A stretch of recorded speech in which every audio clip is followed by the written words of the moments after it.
বাবা, সকাল থেকে সূর্যকে ফোনে পাচ্ছি না, ও বাড়িতে নেই। আরে একটু ধৈর্য ধরো না। হ্যালো। সূর্য শর্মার ওয়াইফ বলছেন? হ্যাঁ, আপনি কে? আমি পুলিশ স্টেশন থেকে ইন্সপেক্টর কথা বলছি। সূর্য শর্মার লাশ পেয়েছি আমরা। কি? আপনারা ওনার বডি পরশুদিন পোস্টমর্টমের পর পেয়ে যাবেন। আপনাদের থানাতে আসতে হবে, কিছু পেপার ওয়ার্কস আছে। কি হয়েছে? মা, কি হয়েছে?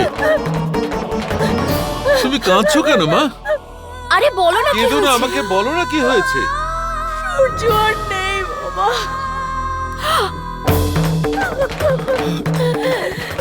তুমি কি বলছো এসব? বাবা, বাবা, কি হলো? কি হলো তোমার? বাবা, কি হলো তোমার? কি হলো? বাবা, সামলাও নিজেকে। আরে বাবা, কি হলো তোমার? চলো, ও বাবাকে হসপিটালে নিয়ে যাই। মা, হসপিটালে নিয়ে যাই।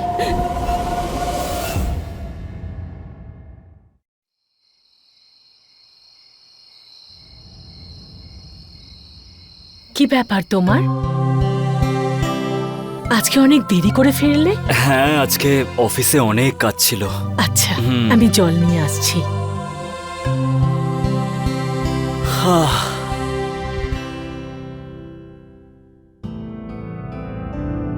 এই নাও। হ্যাঁ, দাও। শোনো, হ্যাঁ? আমি হাত মুখটা ধুয়ে আসছি, তুমি খাবারটা বেড়ে নাও, ঠিক আচ্ছা, আছে? ঠিক আছে। আচ্ছা শোনো না, হ্যাঁ? ওই বাবা খাবার খেয়েছে? কি হলো, তুমি চুপ করে আছো কেন? বলো না। সূর্য, বাবা বাড়িতে নেই। বাবা বাড়িতে নেই মানে? আমার তো মনে হয় বাবা আজকে ওখানে গেছে। আমি তো কিছু বুঝতে পারছি না, বাবার এই বয়সে কি হলো। আমি এটাই বুঝতে পারছি না যে বাবার হঠাৎ করে কি হলো।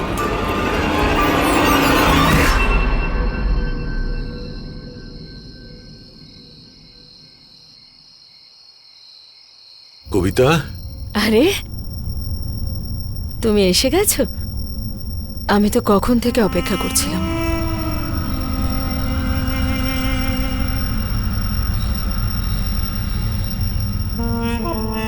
কবিতা, এটা আমার স্ত্রীর বালা, তুমি রেখে দাও। আরে এগুলো আমি কি করে নিতে পারি? কেন নিতে পারবে না? এগুলো তোমার। হ্যাঁ, কিন্তু রেখে দাও না কবিতা। আমি আগের জন্মে হয়তো খুব পুণ্যের কাজ করেছি, তাই তোমাকে পেয়েছি। তুমি জানো জীবনে কত একলা হয়ে গিয়েছিলাম। না, ভালো কাজ নিশ্চয়ই আমি করেছিলাম, তাই জন্যই আমি তোমাকে পেয়েছি। ব্যাস, এবার আমরা তাড়াতাড়ি বিয়ে করে নেব। আমি তো কবে থেকে সেই দিনটার অপেক্ষায় আছি। আর আমাদের বাচ্চা হলেও তো কোনো ক্ষতি নেই। আমরা আমাদের খুশির জন্য এই সম্পর্কটাকে একটা নাম তো দিতেই পারি। স্বামী স্ত্রী নামে। হ্যাঁ। আচ্ছা, তোমার কাছে ওনার বাড়ির অ্যাড্রেস আছে তো? হ্যাঁ, ওই সামনেই বাড়ি। Ganesh villa, Sabita colony, block B. Kabita Shukla ওনার নাম। আমাকে আজকে ওখানে যেতেই হবে। আজ বাবার সাথে সামনাসামনি কথা বলতেই হবে। আমিও যাচ্ছি। না তোমার না, তুমি বাড়িতে থাকো, ঠিক আছে? হ্যাঁ।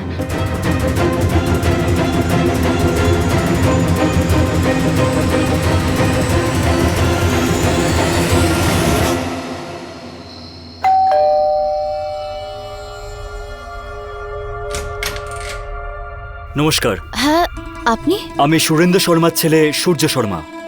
আচ্ছা, আসুন আসুন।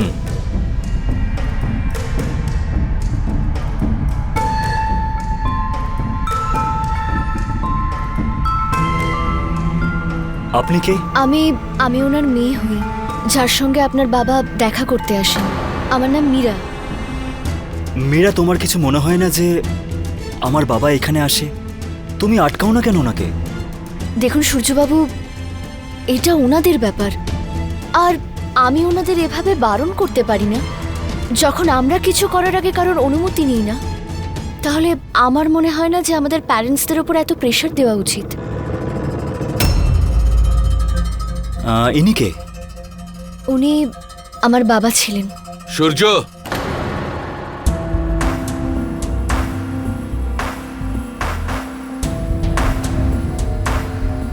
তুই এখানে এত রাতে কেন এলি? বাবা, আমি তোমাকে নিয়ে যেতে এসেছি। বাড়ি চলো। এই বয়সে এইসব শোভা পায় না। আর এরা সবাই ফাঁসাচ্ছে তোমাকে। সূর্য, ভদ্রভাবে কথা বল, বুঝলি? বাবা, আমি ভদ্রভাবেই কথা বলছি। তুমি বাড়ি চলো, বাড়ি থেকে কথা বলবো। চলো। আর এই বাড়িতে তোমার আর আসার দরকার নেই, এরা ভালো মানুষ নয়। চলো, বাড়ি চলো তুমি।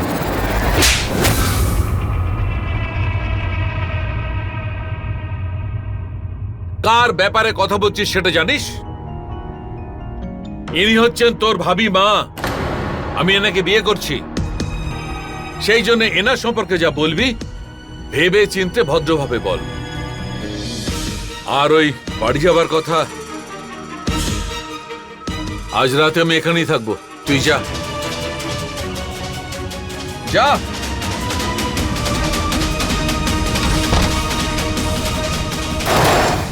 ম্যাডাম, খাবার হয়ে গেছে, আমি যাই। হ্যাঁ হ্যাঁ, তুমি চলে যাও।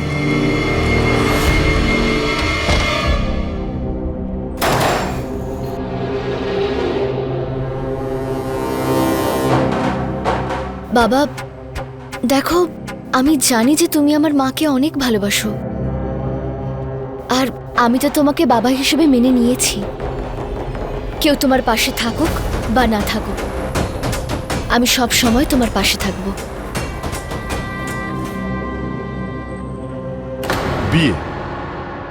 বিয়ে জীবনের সবচেয়ে গুরুত্বপূর্ণ সিদ্ধান্ত। প্রত্যেক মানুষের একটা বয়সে এসে কোনো একজন জীবন সঙ্গিনীর প্রয়োজন হয়। আর সুরিন্দর শর্মাও জীবনের ঠিক সেই বয়সে এসে পৌঁছেছিলেন যেখানে তার কোনো একজনকে প্রয়োজন ছিল, আর সেই শূন্যতা পূরণ করে কবিতা। অন্যদিকে সুরিন্দর শর্মার ছেলে সুরাজের এই সম্পর্কের বিরুদ্ধে থাকাটা কিছুতেই মানতে পারছিলেন না সুরিন্দর শর্মা। আসলে সুরাজ তার বাবাকে নিয়ে খুবই চিন্তায় ছিল। তার মনে হচ্ছিল তার বাবা সেই সত্যিটা দেখতে পাচ্ছে না যেটা সে দেখতে পাচ্ছিল। তাহলে কি ওর ভয়টাই সত্যি ছিল? সুরাজের বাবা কি কোনো বিপদের মধ্যে পড়তে যাচ্ছিল?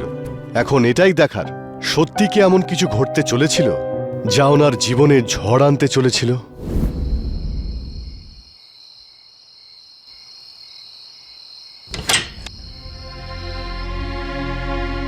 সূর্য,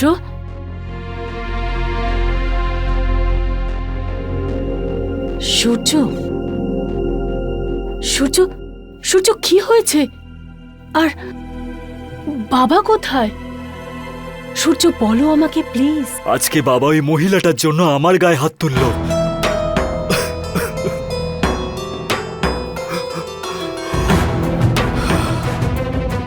আমার থেকে ওই মহিলাটাই ওনার কাছে আপন। আচমকা কি হয়ে গেল বাবার? আমি বুঝতেই পারছি না এসব কি হচ্ছে।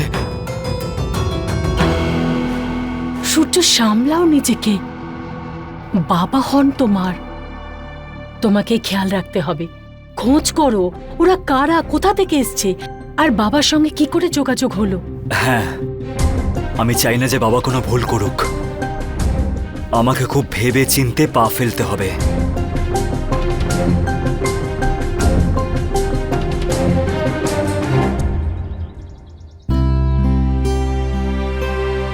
তোমার সঙ্গে থাকলে সময়ের খেয়ালই থাকে না।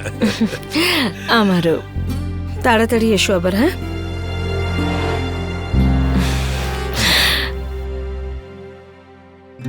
খেয়াল রেখো। হ্যাঁ, তুমিও।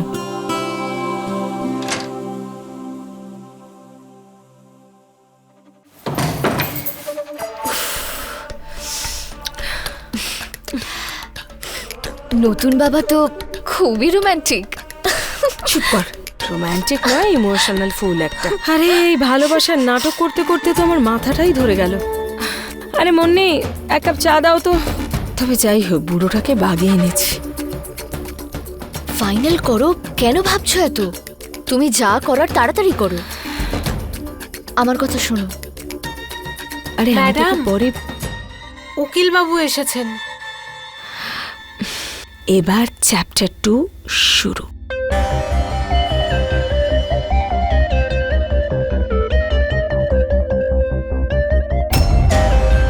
হ্যাঁ, উকিল বাবুকে ভেতরে আসতে বলো। আসুন।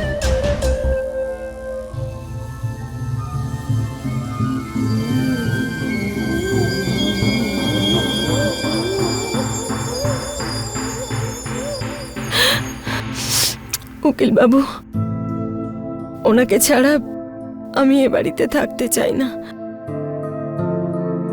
আমি এই বাড়ি থেকে অনেক দূরে চলে যেতে চাই। আপনি প্লিজ বাড়িটা বিক্রির ব্যবস্থা করুন। আরেকবার আপনারা ভেবে দেখতে পারেন। আপনার স্বামী রমেশবাবু অনেক কষ্ট করে কিন্তু এই প্রপার্টিটা তৈরি করেছিলেন। আমাদের পক্ষে মেনে নেওয়া খুব কঠিন উকিল বাবু, কিন্তু এখন ওনার স্মৃতির সঙ্গে এই বাড়িতে থাকার সম্ভব নয়। এই বাড়িতে থাকলে বাবাকে ভোলা একদম সম্ভব নয়। উকিল আঙ্কেল, শুধু এই কারণে মা এই বাড়িতে থাকতে চায় না। আপনি যত তাড়াতাড়ি সম্ভব এই প্রপার্টি সেল করিয়ে দিন। ঠিক আছে, কোনো খবর থাকলে জানাচ্ছি আপনাদের। এখন আমি আসি। ঠিক আছে, আপনাকে অনেক ধন্যবাদ।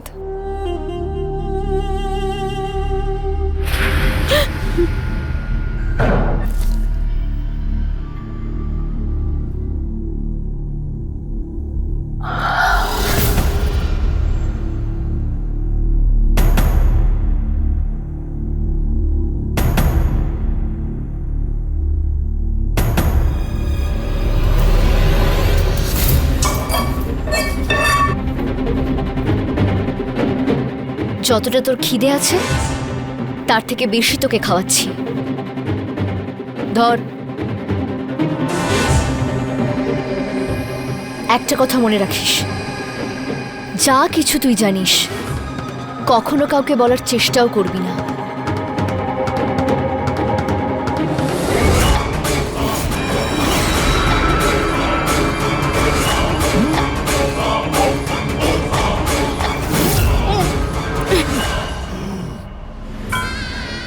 দিদি দিদি, ওই ম্যাডাম। তুই এখানে কি করছিস? দেখ, যখন এসে গেছিস তাহলে একটা কাজ কর, ফ্রিজে আইসক্রিম রাখা আছে, আমার জন্য নিয়ে আয়। আরে চা না, চল আইসক্রিম খাই, বড্ড গরম। চল, বের কর।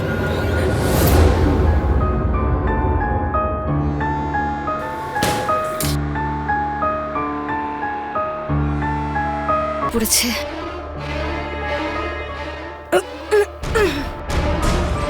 আরে তুইও খা, খা না। কি শোন, যদি এই কথাটা বাইরে বেরোয় বা কারোর সামনে মুখ খুলিস তাহলে তোরও ওই অবস্থা হবে যেটা ভেতরে হচ্ছে, বুঝলি? চল।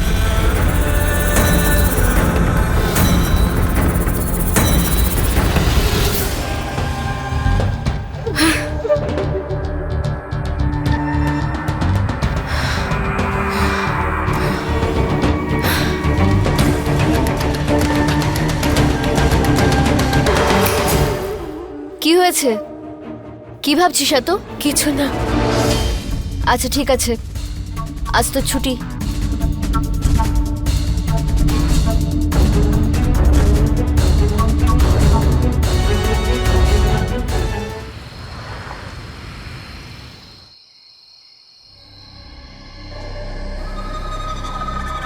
হ্যাঁ হ্যাঁ, ভালো করে সাজো, এমনিও দ্বিতীয় বিয়ের সময় হয়ে গেছে। আচ্ছা মা, তুমি এই রমেশের খেলাটা দারুণভাবে খেলেছো, আর সমস্ত প্রপার্টি তোমার নামেও হয়ে গেছে। কিন্তু মা, তোমার মনে হচ্ছে না এই সুরেন্দ্রর ব্যাপারটা একটু জটিল? ওর ছেলে আমাদের পথে বাধা হতে পারে। আরে বাবা, তুই টেনশন করিস না, সুরেন্দ্রর ছেলে আমাদের কোনো ক্ষতি করতে পারবে না। ওই প্রফেসর তোর মায়ের প্রেমে পাগল হয়ে গেছে, এখন আমি যা বলবো ও ঠিক তাই করবে। তুই শুধু একবার আমাদের বিয়েটা হয়ে যেতে দে, তারপর একদিন শুভ মুহূর্ত দেখে ওর ছেলেকেও সোজা রমেশের কাছে পাঠিয়ে দেব, আর তারপর ওদের সব সম্পত্তি আমাদের।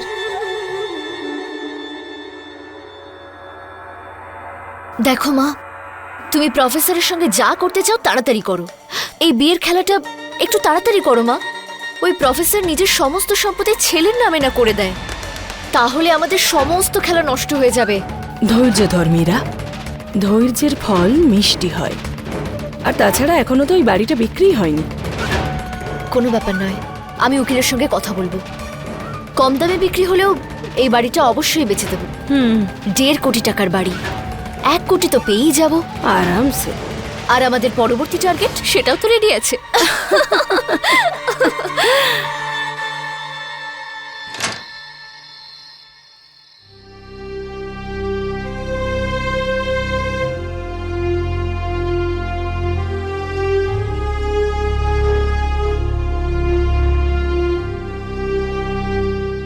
বাবা সূর্য, যা কিছু ঘটেছে ঘটা উচিত ছিল না।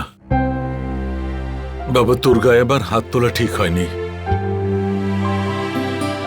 আমার খুব কষ্ট হচ্ছে, কিন্তু তোরও তোর বাবার ওপর বিশ্বাস রাখা উচিত ছিল।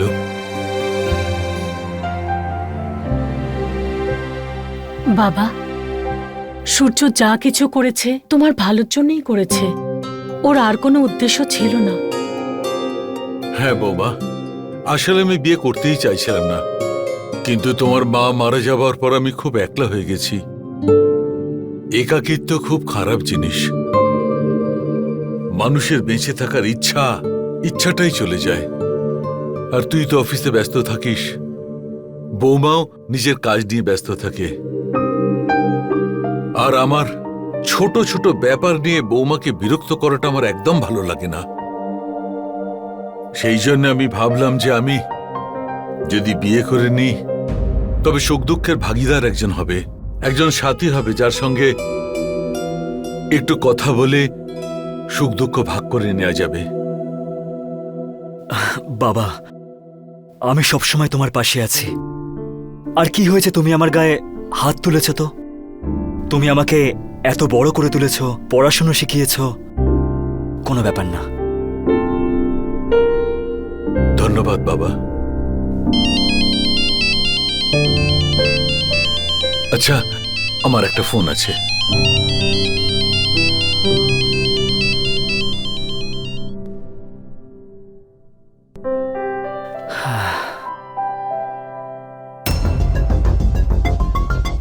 কি হলো? এটা তো সেই বাড়িটাই, আমি তো কালকেই এখানে গেছিলাম। আরে যাকে বাবা বিয়ে করতে চাইছে। হ্যাঁ, সেই বাড়িটাই না? কিন্তু উনি প্রপার্টি কেন বিক্রি করছেন? কিছু তো গন্ডগোল আছে। 9821। হ্যালো,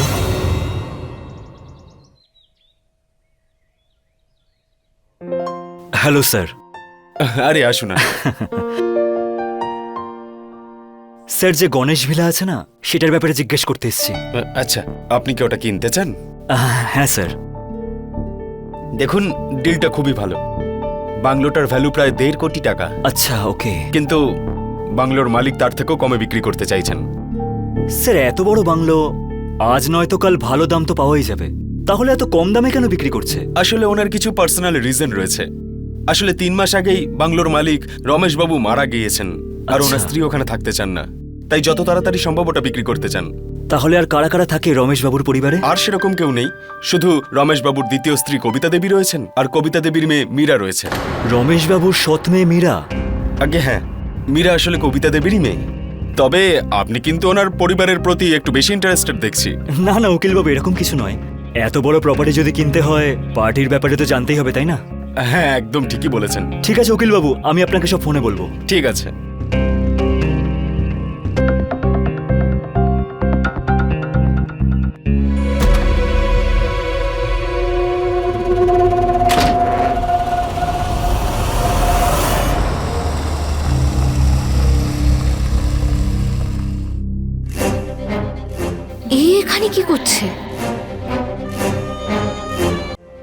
আরে বসো না।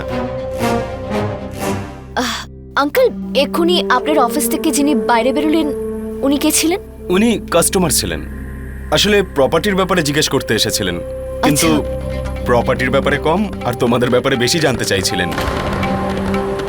তোমাকে রমেশ বাবু নিজের মেয়ে ভাবছিলেন। আমার না একটা অনেক দরকারি কাজ মনে পড়ে গেছে, আমি অন্যদিন আসবো। ঠিক আছে, ঠিক আছে।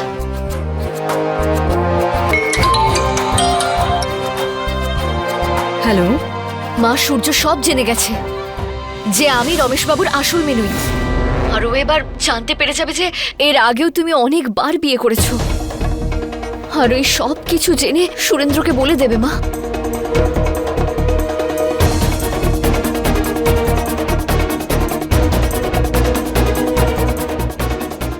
ঠিক আছে, আমি ম্যানেজ করে নেব, ডোন্ট ওয়ারি।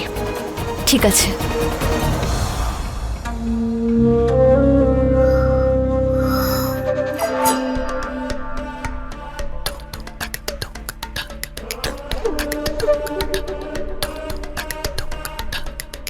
হ্যাঁ গো, শুনছো? আমার তোমাকে এখনো অবধি একটা দরকারি কথা জানানো হয়নি। হ্যাঁ বলো কবিতা, কি কথা? ব্যাপারটা হলো এটাই যে মীরা আমার নিজের মেয়ে নয়। আচ্ছা, আমি ওকে দত্তক নিয়েছিলাম। আমি তোমাকে এই কথাটা এতদিন এই জন্য বলিনি কারণ আমি ভেবেছিলাম তুমি যদি মীরার সাথে খারাপ ব্যবহার করো, তাই মেয়েটা অনেক কষ্ট পেয়েছে, শুধু ভালোবাসাই চায় মেয়েটা।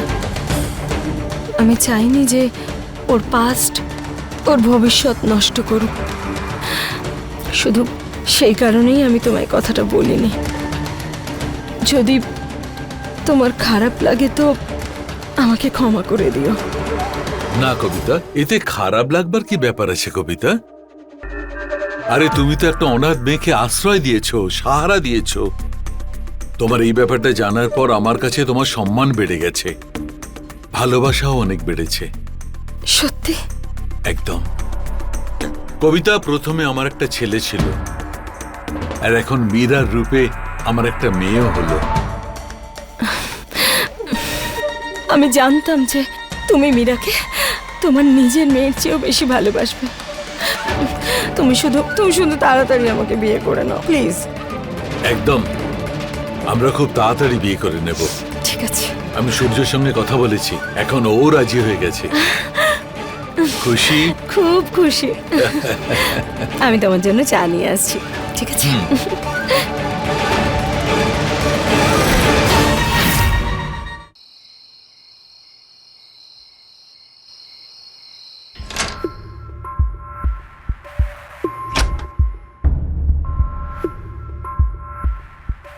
বাবা সূর্য। বাবা। কি হয়েছে বাবা তোর? খুব টেনশনে আছিস? বাবা, আমার তোমার সাথে কিছু গুরুত্বপূর্ণ কথা আছে। হ্যাঁ বল, কি ব্যাপার? সব ঠিক আছে তো? বাবা, কিছুই ঠিক নেই। যে মহিলাকে তুমি বিয়ে করতে চলেছ সে একজন ফ্রড। ফ্রড? কি বলছিস কি? আমি কোনো কথা শুনতে চাই না। বাবা, আমি তোমাকে বোঝানোর চেষ্টা করছি, প্লিজ আমার কথাটা একটু মন দিয়ে শোনো। তুমি বসো না প্লিজ। বল। বাবা, রমেশ শুক্লা মারা গেছে মাত্র 3 মাস হয়েছে, আর ওই মহিলার ওনার মৃত্যুতে কোনো কষ্ট নেই। উনি সবকিছু ভুলে তোমার সাথে বিয়ে করতে চলেছে, কিন্তু কেন? আর ওই বাড়ি যেটা রমেশ শুক্লা এত পরিশ্রম করে বানিয়েছে সেটা এত কম দামে বিক্রি করে দিচ্ছে কেন? আর বাবা, ওই মীরা, ও রমেশ শুক্লার মেয়ে নয়, ও কবিতার মেয়ে। বাবা, তুমি কেন বুঝতে পারছো না? আমার ওদেরকে একদম ভালো লাগে না। জানেন না এভাবে আর কতজনকে বোকা বানিয়েছে ওরা। ব্যাস, আর একটা কথাও নয়। ওদের বিরুদ্ধে গোয়েন্দাগিরি করতে লজ্জা করে না? আমি জানি যে মীরা ওর মেয়ে নয়, আর আমি এটাও জানি যে ওর স্বামীর মৃত্যু হয়েছে। স্বামী মারা যাবার পর ওর কি বেঁচে থাকার অধিকার নেই? জীবনটা শেষ করে দেবে? আমি স্বপ্নেও ভাবিনি যে তুই এইরকম ভাবে গোয়েন্দাগিরি করবি। বাবা বৌমা মাঝখানে কথা বলো না। আর সূর্য, তোর কি নিয়ে চিন্তা হচ্ছে? এই বাড়ি, এই প্রপার্টির? এই জন্যই তো তুই বারবার বলছিস যে ও বাড়ি আর প্রপার্টির জন্য বিয়ে করছে। তুই চিন্তা করিস না, আমি মারা যাবার আগে প্রপার্টির ভাগ তোকে দিয়েই যাব, আর আমার স্ত্রীর ভাগটা ওকে। বাবা তুমি এসব কি বলছো? ঠিকই তো বলছি। এই বয়সে একটু একটু ভালো থাকার চেষ্টা করছি, তোর সহ্য হচ্ছে না। আরে সারা জীবন আমি তোকে ভালো রাখার চেষ্টা করেছি, আর এখন যখন তুই নিজের পায়ে দাঁড়িয়েছিস, বড় হয়ে গেছিস, আমি একটু ভালো থাকতে চাইছি, সেটা তুই মেনে নিতে পারছিস না, তুই সেটা সহ্য করতে পারছিস না। বাবা বাবা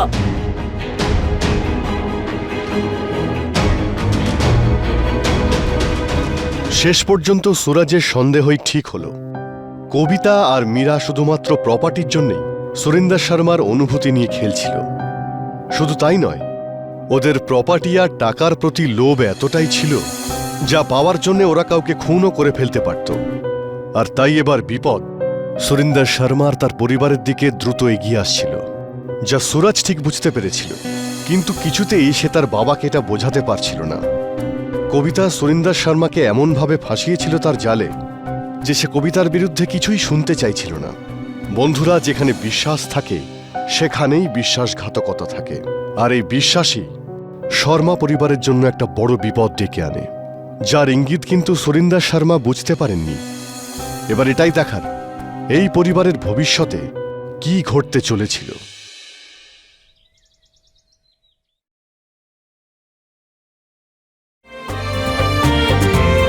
এসো কবিতা, নতুন বাড়িতে তোমাকে স্বাগত। এসো।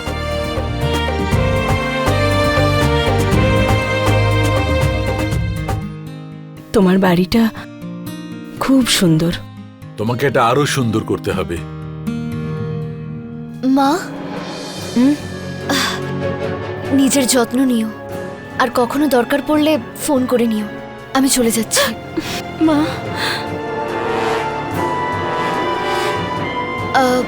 বাবা, আমি তাহলে আসি।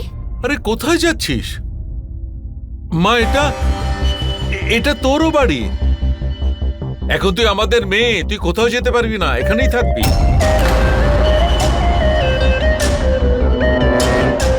কিন্তু বাবা, কোনো কিন্তু ঋতু নয়, তোকেও এখানেই থাকতে হবে।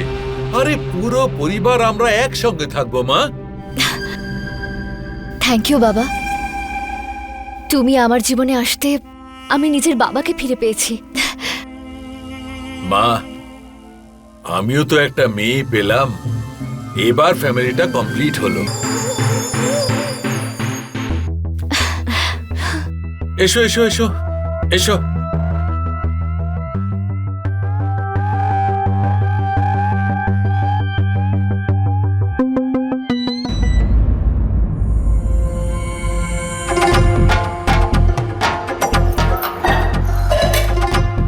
ওহো, দুধের গ্লাস। ওহ, আজ তো আমার মায়ের তৃতীয়, না না না না, 22তম ফুলসজ্জা। চুপ কর। এই পাপি পেটের জন্য জানি না আর কি কি করতে হবে আমাকে। এসব বুড়োদের ফাঁসাতে হচ্ছে। তবে এই গ্লাসটা আমার জন্য। বুড়োটা হয়তো কখন ঘুমিয়ে পড়েছে। আচ্ছা শোন, তোর মনে আছে তো তোকে কি করতে হবে? আজই বাড়িটার প্রতিটা কোণা বুঝে নে। তুমি টেনশন করো না, আজ রাতেই সব কাজ করে ফেলবো। এত রাতে আপনারা দুজনে এখানে? কিছু দরকার আছে? না না না, ওই আসলে আমি ওর জন্য দুধ নিতে এসেছিলাম। আমি যাচ্ছি। হ্যাঁ,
এই বুড়োটার নামে তো অনেক প্রপার্টি আছে,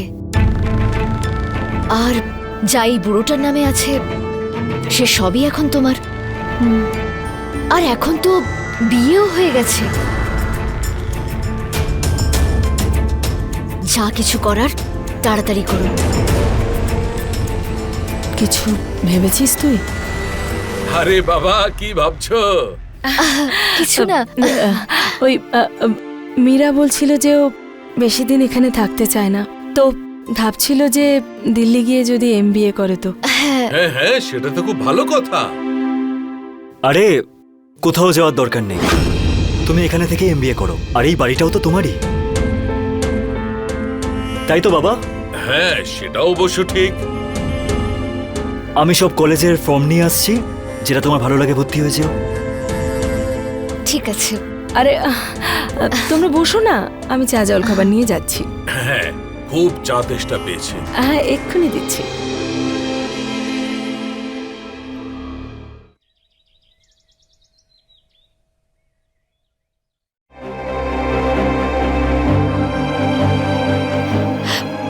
মা, এই সূর্যই আমাদের পথের সব থেকে বড় বাধা।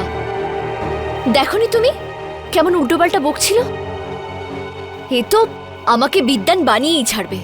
বুদ্ধিমান লোকেরা খুব সাংঘাতিক হয় মীরা, তাই এবার যা করতে হবে খুব ভেবে চিন্তে করতে হবে। তাড়াহুড়ো করে কোনো গন্ডগোল করা চলবে না। যদি ফেঁসে যায় না, তাহলে সব শেষ হয়ে যাবে। আর তাছাড়া এখন তো আমি সুরেন্দ্রর বউ হই না। এখন যদি ওর কিছু হয়ে যায় তো সবকিছু তো আমারই হবে, তাই না? সেই জন্য এখন খুব সাবধানে পা ফেলতে হবে। তুই বেশি হাইপার হোস না। মা, আমি কোথায় হাইপার হচ্ছি?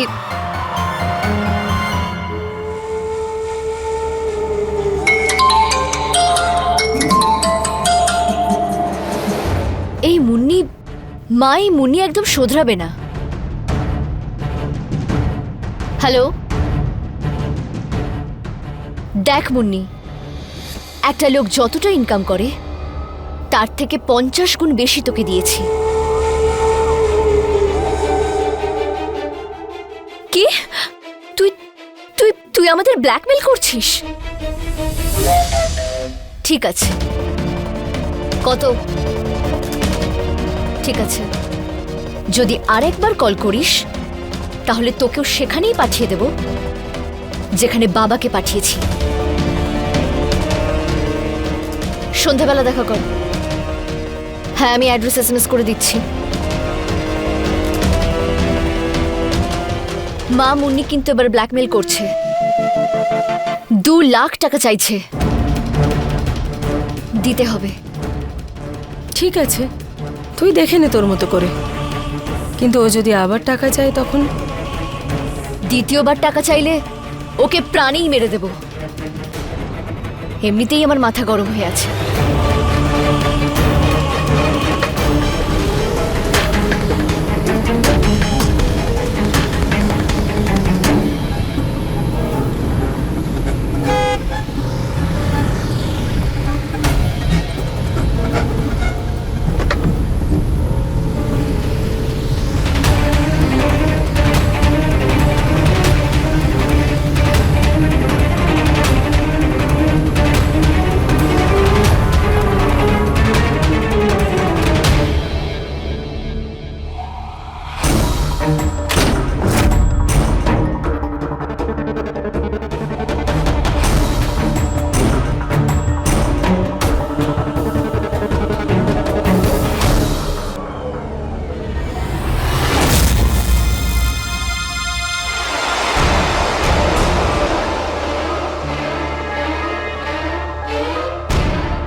কি ম্যাডাম, আপনি তো খুব টেনশনে পড়ে গেলেন।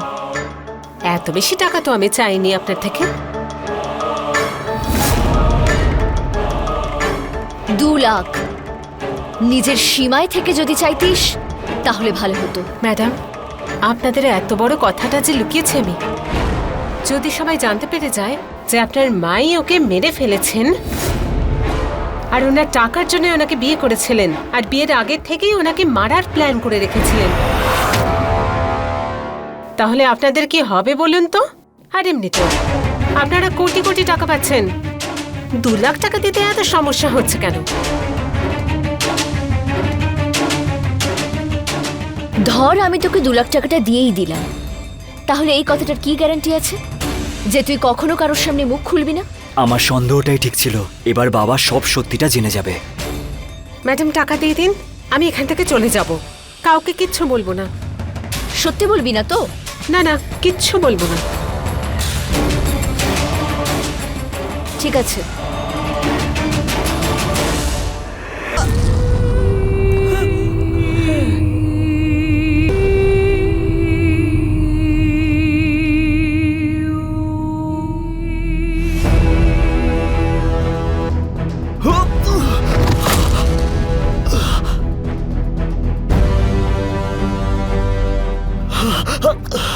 কিরে হিরো, গোয়েন্দাগিরি করছিলিস? তুই তো সব দেখে ফেলেছিস। না,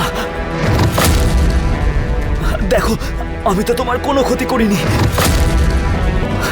আমি তোমার সামনে হাত জোড় করছি। এত সহজে তোকে কি করে ছাড়বো? তোর বাবার সমস্ত সম্পত্তি এখন সব আমাদের। আর এমনিতেও তুই আমাকে মুন্নির খুন করতে দেখে নিয়েছিস, এবার তোকেও মুন্নির কাছে পাঠিয়ে দেবার পালা।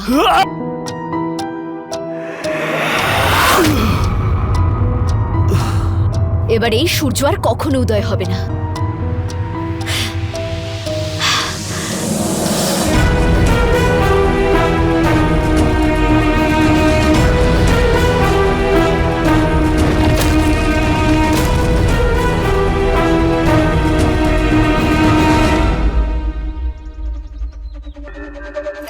আরে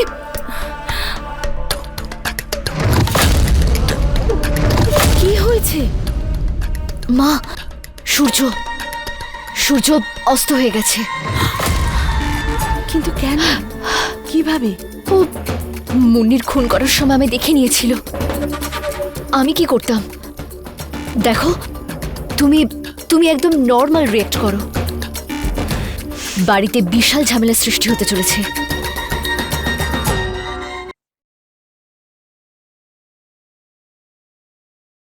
The number you are trying to call is currently not reachable. এই সূর্যকে ফোনে কেন পাচ্ছি না? আরেকবার ট্রাই করি। The number you are trying to call is currently not reachable. Please try again later.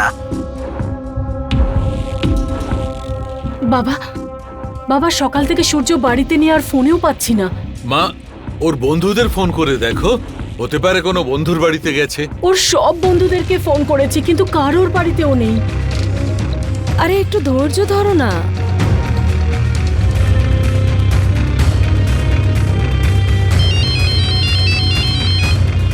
Hello, আমি পুলিশ স্টেশন থেকে ইন্সপেক্টর কথা বলছি। সূর্য শর্মার লাশ পেয়েছি আমরা। কি? আপনারা ওনার বডি পরশুদিন পোস্টমর্টমের পর পেয়ে যাবেন। আপনাদের থানাতে আসতে হবে, কিছু পেপার ওয়ার্কস আছে। কি হয়েছে? বোমা, কি হয়েছে?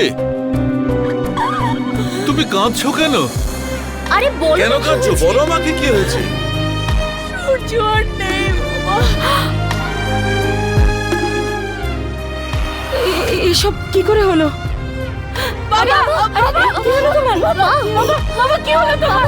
বাবা, সামলাও নিজেকে। কি হলো তোমার? বাবা, কি হয়েছে? চলো বাবাকে নিয়ে হসপিটালে নিয়ে যাই। মা, বাবাকে হসপিটালে নিয়ে যাই।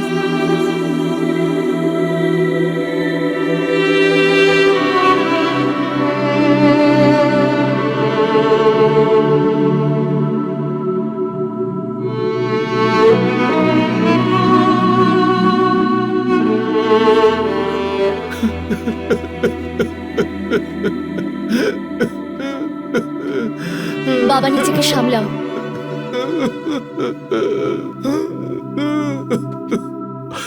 আমি একজন অভাগা বাবা। সূর্য আমার ছেলের অন্তিম বিদায়তেও আমি ওর সঙ্গে যেতে পারলাম না।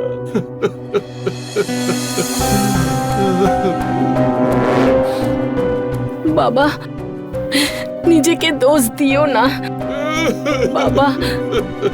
এমনিতেও তোমার শরীর ঠিক নেই, নিজের শরীরের খেয়াল করো। জানি না ভগবান এত ভালো ছেলেটাকে কেন এত তাড়াতাড়ি তুলে নিল। চলো, তুমি একটু বিশ্রাম নেবে। চলো চলো বাবা, চলো, এসো। এইখানে বসে ও প্রায় আমার সঙ্গে কথা বলতো, আর কোনোদিন কথা বলবে না।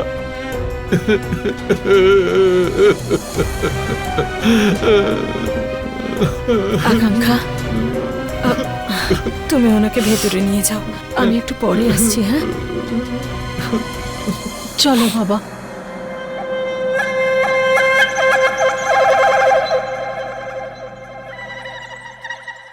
এই বুড়োটা তো হার্ট অ্যাটাকেও মরল না, এখন কি করা যায়? একবার হার্ট অ্যাটাক হয়েছে, দ্বিতীয়বারও হতে পারে, কিংবা হয়তো সেই পুরনো ট্রিক, ওটাই ইউজ করো।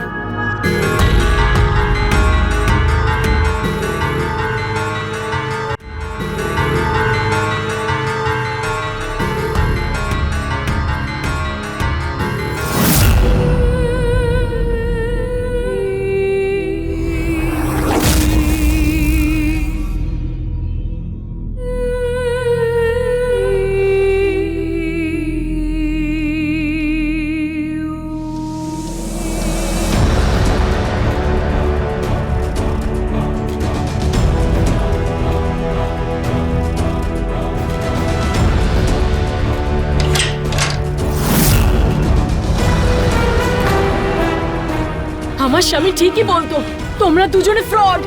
এখন বাবাকে মারছো টাকার জন্য। আমি এরকম হতে দেবো না। চলো এখান থেকে বের হও। ছাড় আমাকে, ছাড়। এই, মনে হচ্ছে তুইও মরতে চাস। তোর স্বামী সূর্য খুব গোয়েন্দাগিরি করছিল। জানিস কিভাবে মেরেছি? এই যে ছুরি, এটা পুরোর পেটে ঢুকিয়ে দিয়েছি। আর এবার ঠিক এভাবেই এই বুড়োটা মরবে।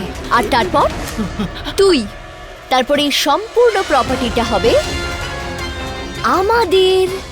তার মানে তোর শ্বশুরের বউয়ের। কি মা?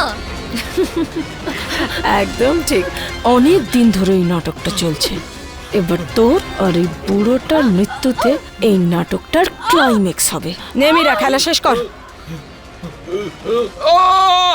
দাঁড়াও।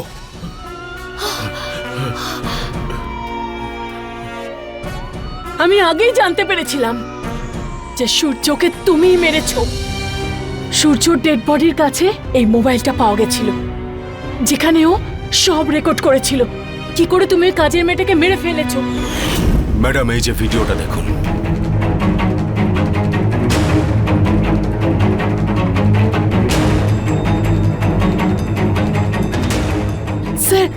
স্যার, এই মেয়েটা তো আমাদের বাড়িতে। আমাদের কাছে মীরার বিরুদ্ধেই প্রমাণ রয়েছে, ওর মা কবিতার বিরুদ্ধে কোনো প্রমাণ নেই।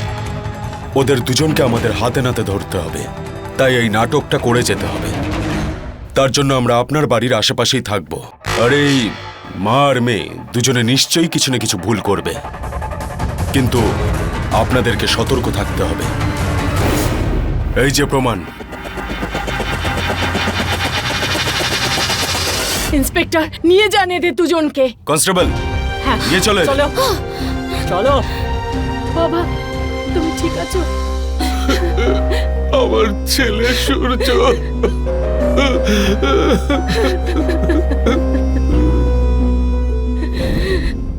আমাদের ভারতবর্ষে ওল্ড এজ ম্যারেজে গত 10 বছরে অনেকটাই বৃদ্ধি হয়েছে। যে কোনো বয়সে বিয়ে করা কিন্তু কোনো অপরাধ নয়, বরং প্রত্যেক মানুষকে জীবনের বিশেষ একটা বয়সে এসে একজন সঙ্গী, একজন লাইফ পার্টনারের প্রয়োজন হয়, কিন্তু বিয়ের মতো একটা গুরুত্বপূর্ণ সিদ্ধান্ত কিন্তু খুব ভেবেচিন্তে নেওয়া উচিত, বিশেষ করে তিনি যদি কোনো বয়স্ক মানুষ হন। কারণ কে কোন উদ্দেশ্য নিয়ে আপনার জীবনে আসতে চাইছেন এটা জানা কিন্তু সত্যি খুবই কঠিন। তাই আমাদের প্রয়োজন সতর্ক থাকার।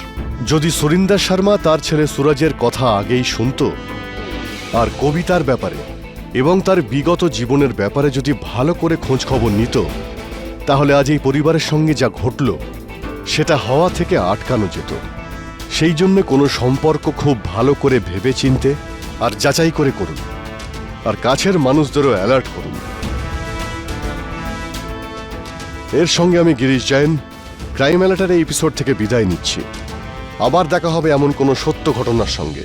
ততদিন be alert, be safe. Crime alert, অন্যায়ের বিরুদ্ধে প্রতিবাদ, সোচ্চার।